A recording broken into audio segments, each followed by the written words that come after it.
நாள் உங்களுடைய கனவு என்னன்னாங்க, அந்த லைடன் தகடை கொண்டு வரணும். நாகப்பட்டினத்தில் சில பேருடைய கோரிக்கை வைக்கிறீங்க, அண்ணா இந்த லைடன் தகடு எங்களுக்கு வேணும் அப்படி.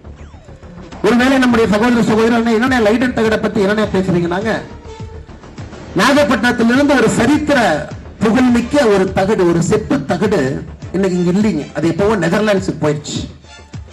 அது ராஜராஜ சோழனுடைய காலத்துல 9ஆம் 10ஆம் நூற்றாண்டிலே ஒரு செப்பு தகடை வெளியிட்டான். 21 செப்பு தகடு அப்ப வெளியிட்டது.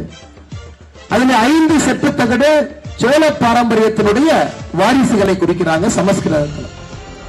16 செப்பு தகடு தமிழ்ல இருக்கு.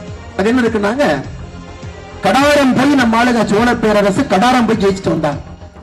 அங்க இருந்து சூடாமணி பௌத்த மன்னன் இங்க வந்து நாகப்பட்டினம் பக்கத்தில் இருக்கக்கூடிய ஆனைமங்கலத்துல நான் ஒரு புத்த விகாரத்தை கட்டுகின்றேன் என்று கேட்ட பொழுது இங்க இருக்கக்கூடிய சோழ பேரரசு புத்த விகாரம் கட்டுவதற்கு அனுமதியும் கொடுத்து 26 கிராமங்களுடைய வருவாயை கொடுத்தார்.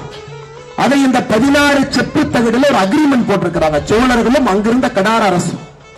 அந்த 16 செப்பு தகடும் 5 செப்பு தகடும் வாரிசு செப்பு தகடும் 21 செப்பு தகடு நெதர்லாண்ட்ஸில் இருக்கக்கூடிய லைடன் பல்கலைக்கழகத்தில் எவனோ கொண்டு போய் வச்சுட்டாங்க ஆங்கிலேயர்கள் இருக்கும்போது. அதை கொண்டு வருவதற்கு பாரத பிரதமர் நரேந்திர மோடி அவர்கள் போராடி செப்பு தகடு மறுபடியும் இங்கே வர வேண்டும். உங்களுடைய சரித்திரங்கள்